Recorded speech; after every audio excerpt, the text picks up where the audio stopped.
نعرہ رسالت کی صدات مجھے تھی یا رسول اللہ، پہلے 17 شعبان، تو آج 19 شعبان ہے، تو اس لیے یہ آج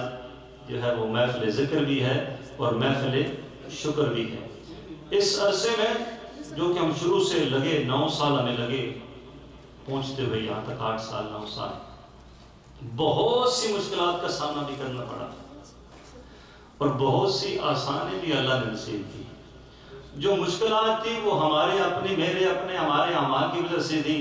جو آسانیاں تھی وہ رب کی رحمت کی وجہ سے، صرف اور صرف۔ اور یوزلی لوگ کیا دیتے ہیں، اور یہ مجھ کو اچھا نہیں لگتا جب سنتا ہوں میں، بس اللہ کا کام ہے جی، ہو جائے گا۔ لیکن دنیا میں رہ کر سب سے مشکل کام اللہ کا کام ہے، یاد رکھیے۔ اگر عام کام ہوتا تو انبیاء کو بھیجنے کی کیا ضرورت تھی؟ کسی عام کو، پنساری کو، کسی اور کسی محکمے والے کو اللہ کہتا کہ میرا پیغام پہنچاؤ آگے۔ وہ ہستیاں جو اللہ کی مخلوق میں سب سے بہترین ہے، شکل و صورت میں بہترین ہے، زبان میں بہترین ہے، اخلاق میں بہترین ہے، برداشت میں بہترین ہے، اور ہر چیز سے فلی کمپلیٹ پیکج ان کے پاس موجود ہے، ان کو اللہ نے سلیکٹ کیا، مبعوث فرمایا، کس لیے کہ لوگوں میری طرف بلاؤ۔ تو یہ کوئی آسان کام نہیں ہے بلانا، ان کے اندر برداشت ہو، ہمت ہو، اخلاص ہو، اخلاق ہو، وہی لوگ دین کا کام جو ہے وہ کرتے ہیں، اور انہی سے اللہ دین کا کام رہتا ہے۔ لیکن یاد رکھیے اللہ اگر چاہے نا، ابو الیث سمرقندی رحمۃ اللہ فرماتے ہیں، اللہ بے نیاز ہے، وہ چاہے تو منافق سے بھی دین کا کام لے لیتا ہے۔ تو جو دین کا کام کرنے والے ہیں ان کو ایک بات سے ڈرنا چاہیے کہ کہیں میرے بارے میں کوئی فیصلہ تو نہیں ہو چکا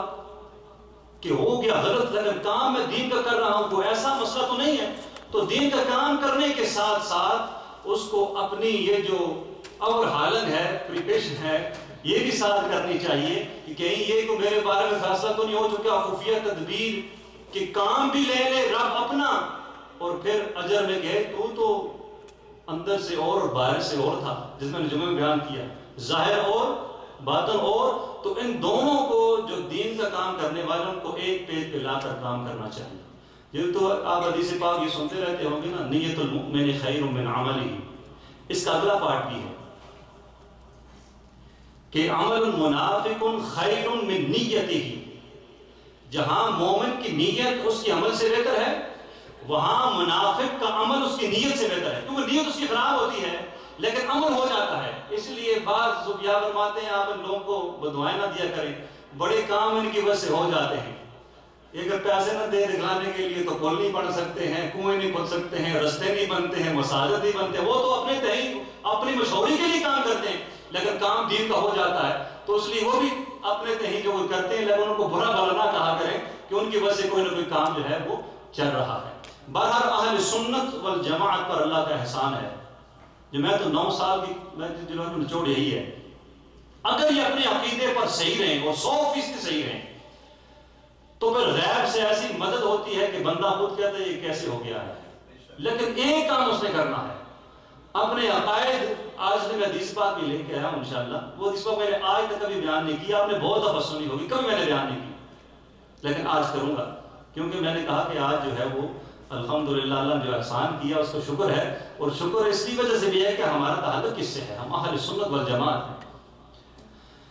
عن ابن عمر رضی اللہ تعالیٰ عنہ قال قال رسول اللہ صلی اللہ علیہ وسلم لَيَأْتِيَنَّ عَلَىٰ أُمَّتِي كَمَا عَتَىٰ عَلَىٰ بَنِي إِسْرَائِيلِ۔ اس حدیث پاک کو امام ترمذی نے بھی روایت کیا ہے، مشکوٰۃ شریف میں حدیث پاک ہے، سنن ابو داؤد میں اور ورڈز کے ساتھ ہے، لیکن مفہوم اور مدعا ایک ہی ہے۔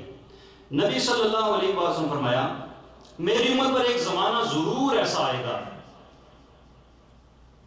کما عطا علی بنی اسرائیل، جیسا کہ بنی اسرائیل پر آیا تھا۔ یہاں روک کر جب آگے بڑھوں گا نا انشاءاللہ تو میں بتاؤں گا غیب کسے کہتے ہیں۔ علم غیب جو ہے نا، 2 چیزیں، ایک چیز گزری ہوئی چیز ہے، آپ کو کوئی سورس نہیں ہے اس کو اصول کے لیے، اس علم اور نالج کے اصول کے لیے، اور وہ آپ کو پتہ چل گئی، نبی صلی اللہ علیہ وسلم کی شان ہے تو اس کو آپ غیب کہیں گے۔ اب دینے والی ذات یاد رکھیے اللہ رب العزت کی ہے۔ یہ جو عقیدہ کہے اور ہماری طرف منسوب کر لے کہ نبی جانتا ہے، خود بہت جانتا ہے، آقا کریم صلی اللہ علیہ وسلم ایک حرف بھی اللہ کے بتائے بغیر نہیں جانتے، یاد رکھ لیجیے عقیدہ ہے۔ اور خود بخود کوئی ٹھوستے ہم پر کہ جی یہ کہتے ہیں کہ نبی سارا کچھ جانتا ہے اور اللہ کے بتائے بغیر جانتا ہے اور کلی غیب جانتا ہے، یہ غلط عقیدہ اس کی طرف ہماری طرف منسوخ کرتا ہے۔ اب نبی صلی اللہ علیہ وسلم فرمایا کہ میری امت پر ایک زمانہ آئے گا کہ جو بنی اسرائیل پر آیا تھا، تو نبی صلی اللہ علیہ وسلم کو معلوم تھا کہ بنی اسرائیل پر کیا زمانہ آیا تھا، ایک بات، اور نبی صلی اللہ علیہ وسلم بتا دیا کہ میری امت پر یہ زمانہ آئے گا، تو پاس بھی ہوگا فیوچر بھی ہوگا، اسی غائب کہتے ہیں اور کسی غائب کا کہیں گے، دونوں کا بتایا تھا نبی صلی اللہ علیہ وسلم۔ اب وہ ہے کیا؟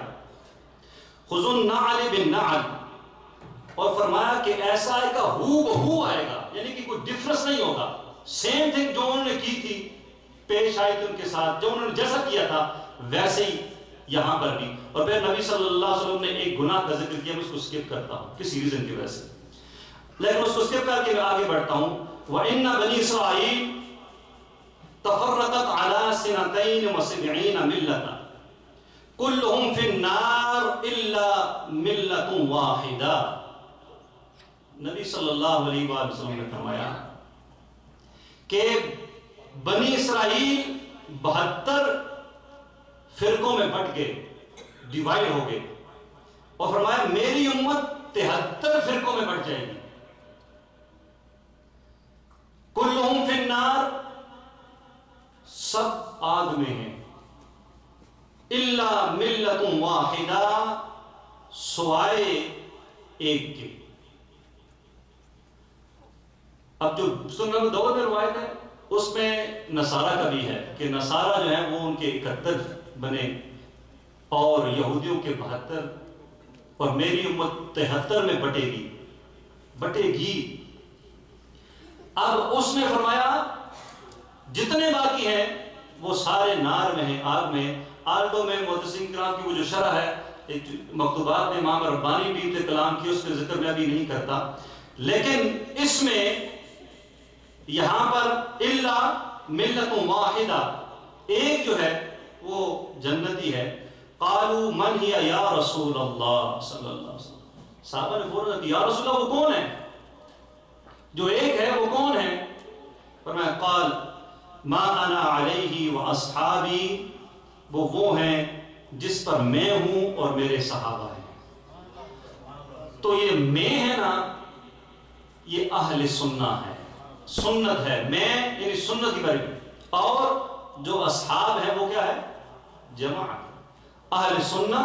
والجماعت۔ اب آج کے دور میں نا سارے یہ کہتے ہیں، ایک چرا پہ ہمارے ساکر رضا مصطفی وہ کہتے ہیں کہ ہمارے یہاں کبھی وہ پرانے بھی ہوتا ہے، بس اسٹینڈ پہ چلے جائیں تو پاس کوئی سامان بھی ہو تو ہر کنڈکٹر جو اپنی بس طرف کھینچتا ہے، ایک اس کا سامان پکڑ رہا ہوتا ہے ادھر آؤ جی، ایک اس کے بچوں کو پکڑ رہتا ہے ادھر آؤ جی، ایک اس کا کہتا ہے ادھر آؤ جی، وہ تنگ کرتا ہے، کہتا ہے میں نے کہیں نہیں جانا، وہ ایک کو تو کھینچتا ہے، ایک کو تو کھینچتا ہے، ایک کو تو کھینچتا ہے، ہر کو اپنی طرف کھینچتا ہے، تو وہ بیچارہ تھکا ہوتا ہے آلریڈی، تو وہ کہتا ہے میں نے کہیں نہیں جانا۔ آج ایک نیا بات ہے، وہ کہتے ہیں کہ سارے ٹھیک ہیں۔ اگر سارے ٹھیک ہیں تو حدیث پاک کی بالکل آپ خلاف شرح کر رہے ہیں خود بخود سے۔ انہوں نے کہا جی سنی بھی ایسا ہوتا ہے، فلاں بھی ایسا ہوتا ہے، فلاں بھی، میں مسلمان ہوں۔ ارے تجھ کو زیادہ علم ہے اگر جناب محمد رسول اللہ صلی اللہ علیہ وسلم سے، تو آپ بات کر۔ نہیں حنفی نہیں ہوں میں مسلمان ہوں، میں سنی نہیں ہوں میں مسلمان ہوں، میں فلاں نہیں ہوں میں مسلمان ہوں، میں صوفی نہیں ہوں میں مسلمان ہوں۔ اس کا مطلب یہ ہے تو یہ کہہ رہا ہے کہ وہ سارے مسلمان نہیں ہیں اور تو مسلمان صرف۔ کیا ثابت کرنا چاہتا ہے بندہ اپنے اس قول سے؟ ایک نہیں ہے، وہ ڈاکٹر بھی ہیں، ان کا نام نہیں لیتا میں، تو وہ بھی کہتے ہیں، اور اپنے لوگ جو ہے نا مجبوری یہ ہے، ہم دیکھتے ہیں ظاہر کو جو صاحب سچی بات ہے، کوئی بندہ فر بولتا ہے، فوراً آیتیں پڑھتا ہے، فوراً باتیں کرتا ہے، وہ یہی حق ہے۔ اگر علم حق ہونے کا کس کو نالج ہے تو پھر تو کہ شیطان بھی حق پر ہی ہے، اتنا نالج ہے اس کے پاس، اتنا نالج اس کے پاس ہو سکتا ہے کہ امام فخر الدین رازی رحمۃ اللہ کے آخری وقت بھی دلیل مانگتے ہو، انہوں نے ہاتھ کھڑے کر دیا اپنے کہ میں اس کو کیا دلیل دوں، رب کے ہونے کی دلیل۔ پھر مرشدی نے مدد کی تو پھر دلیل پیش کی، جو دلیل ہونی چاہیے کہ رب کو ماننا ہے وداؤٹ دلیل ماننا ہے، دلیل کی ضرورت نہیں مسلمان کو رب کو ماننے کے لیے۔ تو یہاں پر علم جو ہے یہ کوئی ترازو نہیں ہے کسی کے حق ہونے کے لیے، کہ بندہ کہ جی فلاں بہت بولتا ہے، اس کے پاس بڑا نالج ہے، تو پھر تو کرنے کو پھر پتہ نہیں نیکسٹ کیا ہو جائے گا، کیا معاملہ ہو جائے گا۔ یہاں دیکھیں کہ ہم کہ نبی صلی اللہ تعالیٰ علیہ وآلہ وسلم سے لے کر آج تک وہ کون سے لوگ ہیں، میں صرف 100 سال 200 سال کی بات نہیں کر رہا، یہ 1430 سال، یہ 1400 سال سے کون سی وہ کڑی ہے، وہ کون سے لوگ ہیں کہ اس وقت تو میڈیا بھی درمیان میں تھا۔ اب میں نے پہلے بھی کہا جب بہار تھی ہم نہیں تھے، جب بہار ہوگی ہم نہیں ہوں گے۔ ہمارا تو وقت ایسا آ گیا نا برابر، پر اس پر بھی اللہ کا شکر ہے کہ ہم الحمدللہ قائم اور قائم ہیں۔ جب اہل سنت والجماعت کا وقت تھا، ایون بیت اللہ شریف کے اندر 4 مصلے تھے اور کوئی اعتراض نہیں ہوتا تھا۔ امام شافعی اگر کہ مقلد لوگ شافعی وقت کے وقت اثر ادا کرتے وہ کرتے تھے، احناف کا مصلی نہ تھا، وہ حنفی وقت داخل ہوتا تھا اس وقت نماز ادا کرتے تھے، کسی کو فورس نہیں کیا جاتا تھا کہ ہاں جی وقت اتنا لکھ دیا گیا ہے تو آپ نے سب کبھی نماز ادا کرنی ہے۔ سمجھائیے آپ کو میری بات؟ تو اب یہاں پر کیونکہ الحمدللہ اللہ کا ہم پر احسان ہے، اور اب یہ بات میں نے کیوں کی، اس لیے کہ یہ مرکز بنانے کے پیچھے یہی چیز تھی۔ ہم کو کسی سے ذاتی اختلاف نہیں ہے، بزنس کا اختلاف نہیں ہے، جس کو